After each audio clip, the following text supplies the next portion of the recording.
What's going on, family? I'm stepping in the booth today and I will be working on a demonstration with a 60-10 rod as the root, and we'll be 70-18ing the fill and the cap. And we're gonna put the root pass in with 60-10. I got about an 8-inch landing, 8-inch gap. I'm running about 78 on my amps. And we're about to dive into the process. Always make sure you can see. Very important. Start off on your running tab, end on your running tab. That's very important. With this rod, we should make it to about center of the plate, and then I'm gonna have to grind it in, grind it out where I stopped at, to restart, and then continue to plate out. That's right, family.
Got some good penetration back there. Now we're gonna stop and clean it out.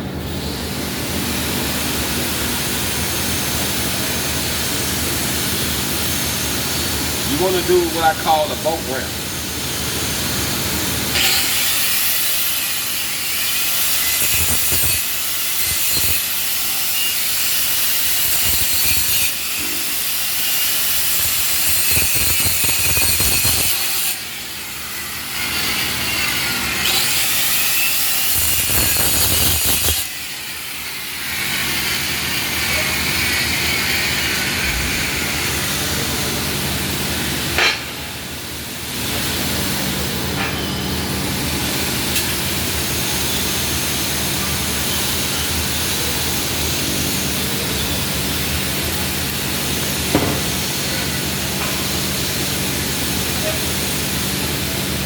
Alright, fam, now we're about to dive back into it.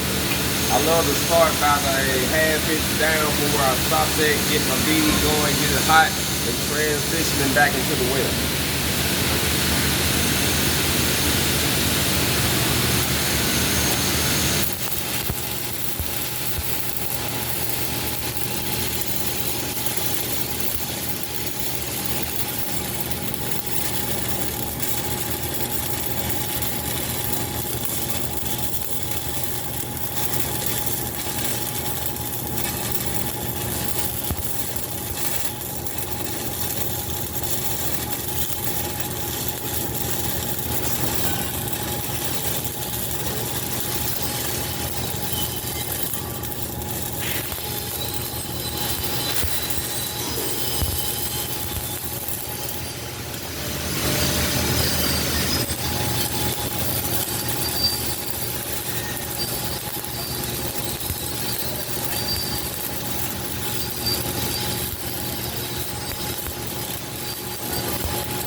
So as I was getting to the top of it, the top of the gap was a little bit closed up, but I still pushed it through.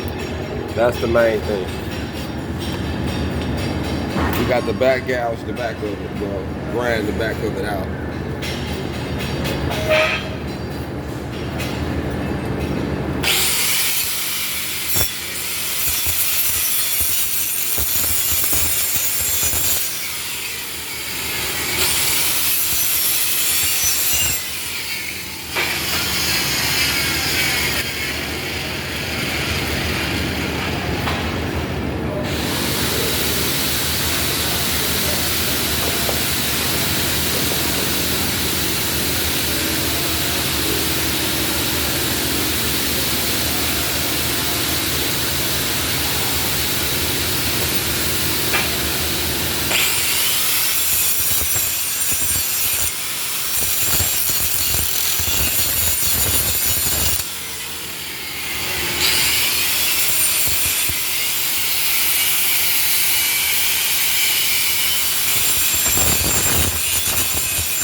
sure we clean it out pretty good, get all the trash out of there.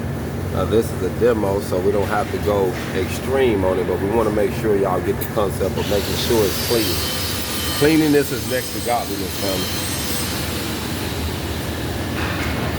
Make sure it's clean. We got good penetration back here. Real good penetration.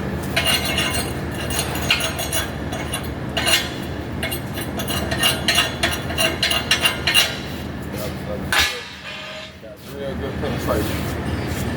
So now we're gonna put our field in, and we'll start with the 70-18 rod. So now it's time to do our field. Scoot the camera back just a hair.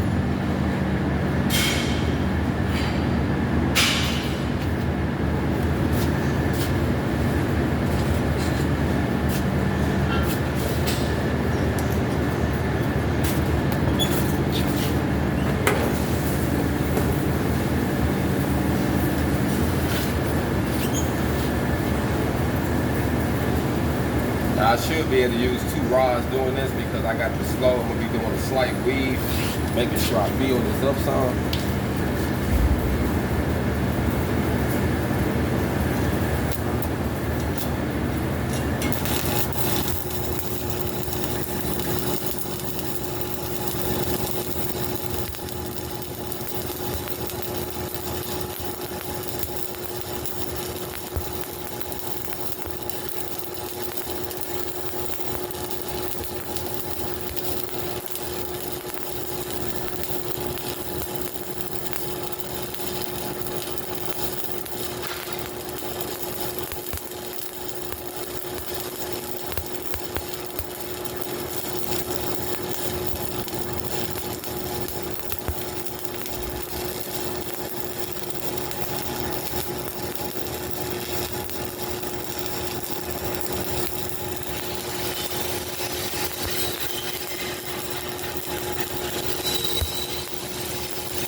Normally you make about half of the plate up right above it.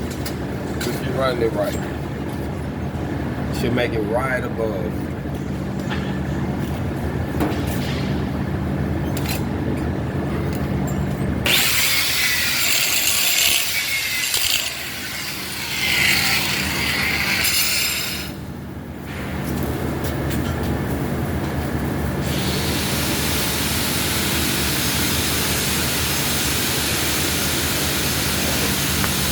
We're about to tie back in.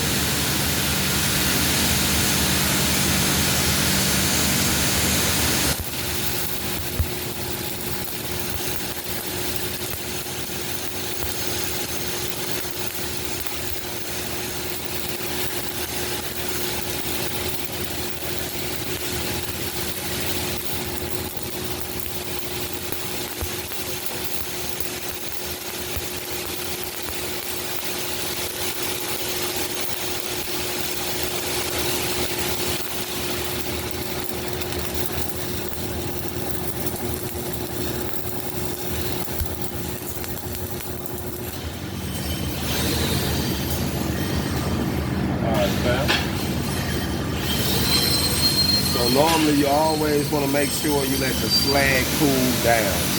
Let it cool down to get the redness out of it before you start chipping it off. If you chip it off prematurely, you can cause air pockets to get into it, and you can put holes, pin holes inside of your weld. So let it cool down, then chip it off before you start dabbing back into it.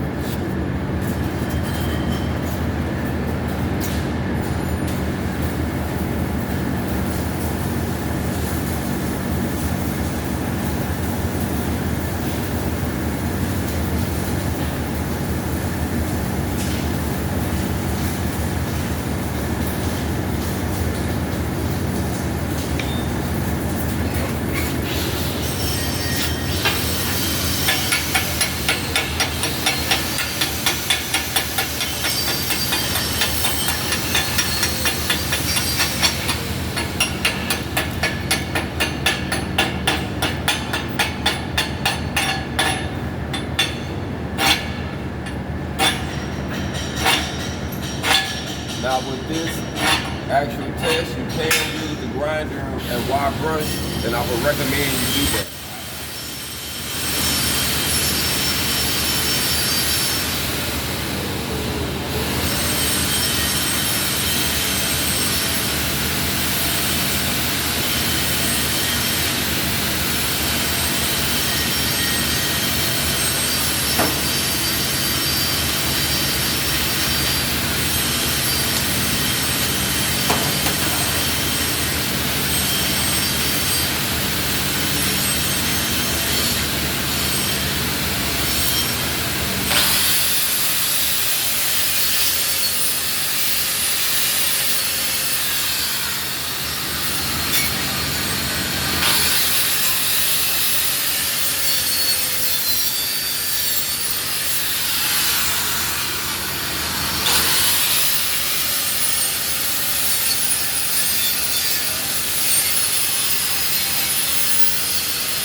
Now when you're doing this process, we can easily start doing stringers, one here and then one here, if you ain't comfortable with weaving, or you can weave this to fill this in before you cap it with stringers.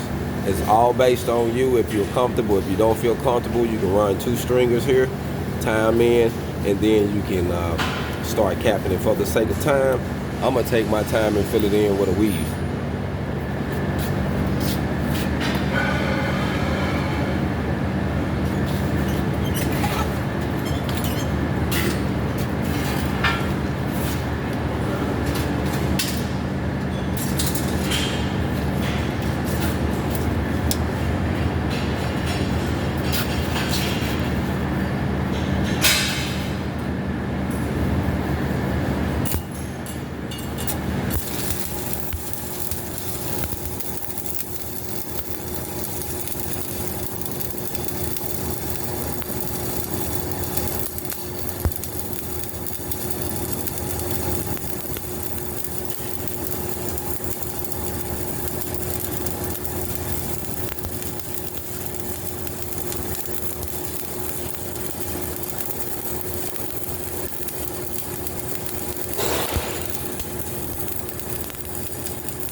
Notice I started off more slower, and then I speeded up because starting out I had more gaps.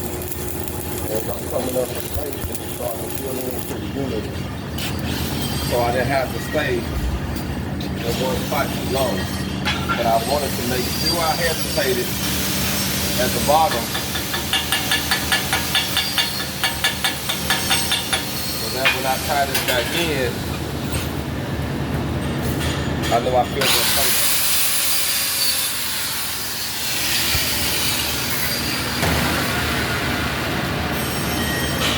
And I hesitated down here to make sure I filled it up and it wasn't too much, because I'm going to run stringers to cap it.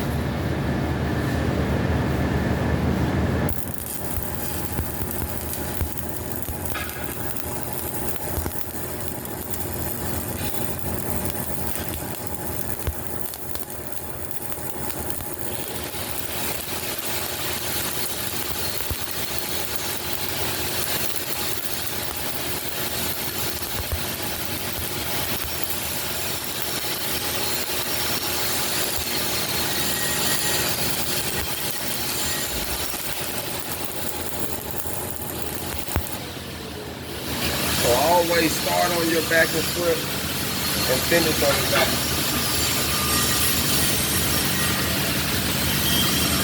Real good example. Start on it and finish on it, Sam.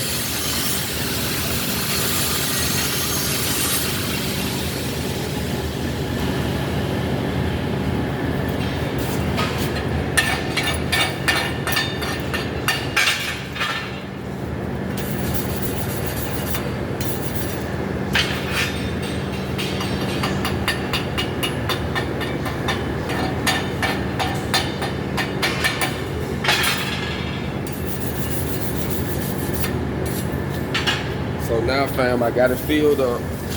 Well, all I got to do now is cap it. So I'm gonna run some stringers, but the plate is hot. So I would recommend, before you start running your cap is like putting your Sunday's best on, or you got your best outfit on after you done took a shower, after you done worked all day, and you putting your best dress on. That's what your cap is. It's your best clothes, your best dress, and you want people to see you and be like, wow, I like that outfit. So think of it like that when you're putting your cap on. You want it to be nice and smooth and pretty. You want to take your time and always allow that plate to cool. Allow the plate to cool where you can almost touch it with your hand, then start capping it, and that just to make the cap go in a lot better, and to keep you from having to fight undercut and stuff like that. So that's a great tip. So we're gonna let it cool down for a little bit, and then we'll dive into it.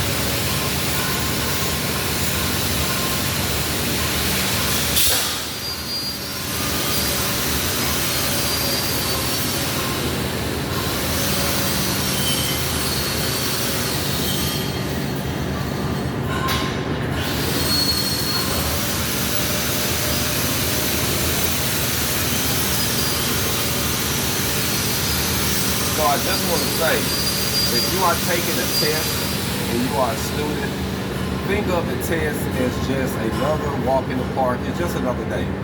Don't allow the test anxiety to keep you from performing a good deed, keep you from doing what you've been doing consecutive for weeks now up to this test. So just think of it as a regular day and do what you've been doing and you'll be fine. But don't start a test and try something that you haven't tried yet. So if you've been running stringers, don't try weeks on your test.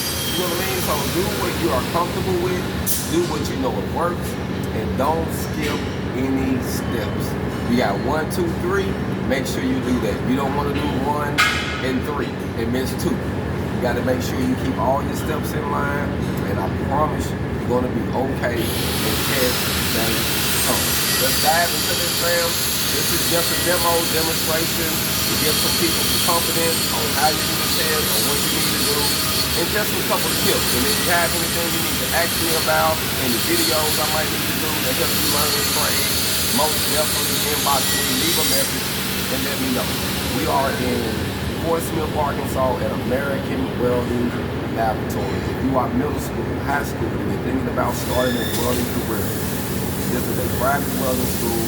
We are family orientated. We want to see you win. We really want to change lives, because we know in life is more than welding, but we need to have good jobs, good careers to take care of our family. So we want to help you and provide the best tools, the best instructors, and the best environment you need to grow to be the best welder possible.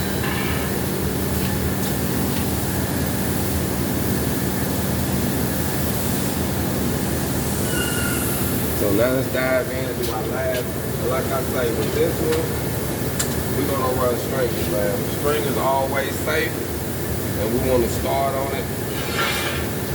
Start on the run off tab and finish on it.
should finish about your numbers, fam. Make it to about your numbers and you're good.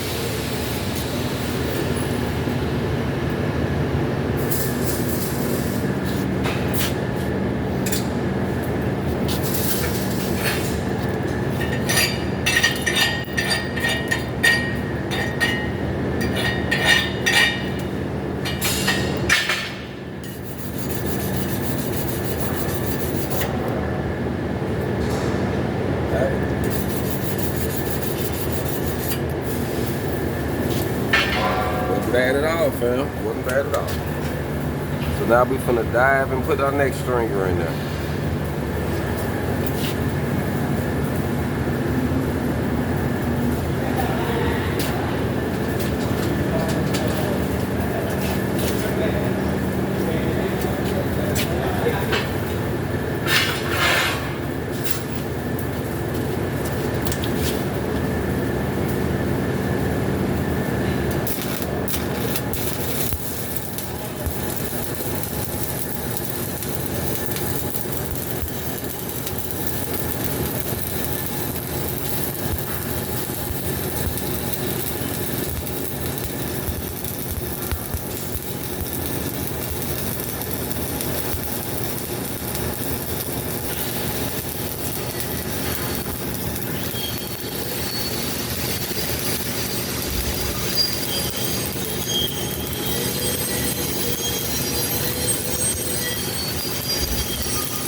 Always allow it to cool and rest. It's kind of hot right now, fam.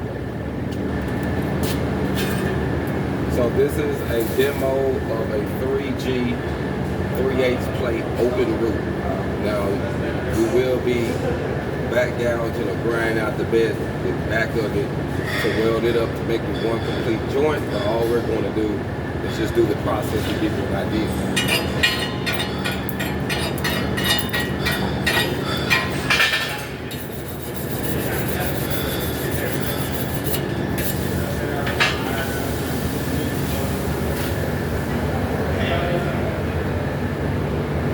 Now we're gonna put the next one in, fam. So it's all about taking your time. Cleanliness is next to godliness. Make sure it's clean. Make sure all the slag is removed. Because if you can see it, you can trap it. Keep that in. If you can see the slag, you can trap the slag. So keep that in mind, fam. Let's knock this last one out. And I appreciate everybody for taking some time out and watching this video. And like I say, my goal is to produce more good content and answer some questions and give you the videos needed that can help you get a job, can help you build some generational wealth and put yourself in a better position.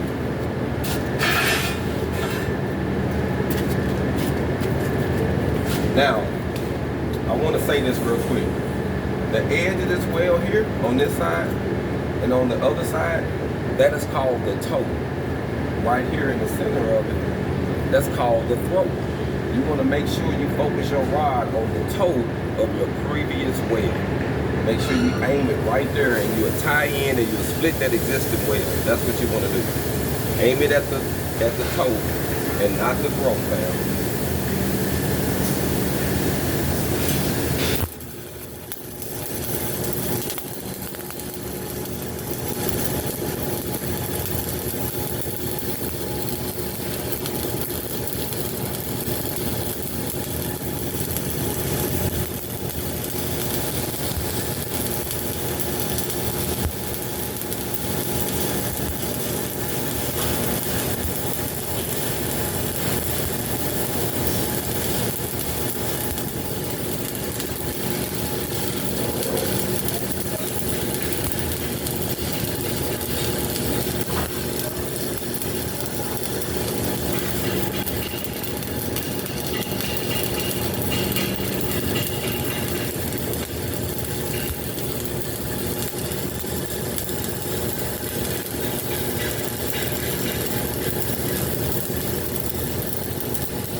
coming up to the end of this demonstration. Like I said, I appreciate everybody for taking some time out with me, watching the video.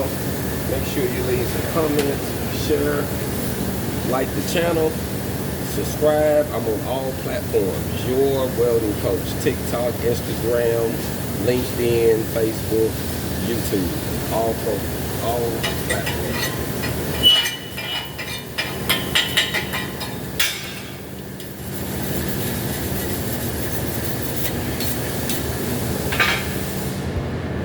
Your welding coach. Be blessed and continue to prosper, fam. You got this. Hold on.